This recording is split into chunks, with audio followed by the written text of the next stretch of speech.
Ipinautos, tinta ng aking ballpen, malapit nang maubos. Isang patak na lang pero aking ibubuhos.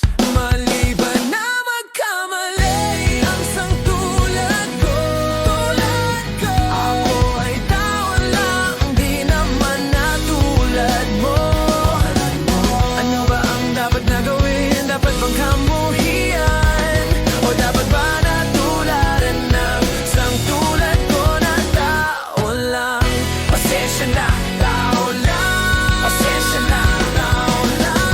Pasensya na, tao lang. Pasensya na. Kasi sa pulsa pagkabata, sablay nung tumanda, lumakad humakbang hanggang sa madapa. Huwag kang mawawalan ng pag-asa, huwag kang madadala. Kung wala ka pang mali, wala ka pang nagagawa. Madadapa ka muna bago ka matutong lumakad. Ang buhay ay utang, hulugan ng bayad. Kaya huwag kang matakot magkamali, pero alalay lang huwag kang masyadong magmadali.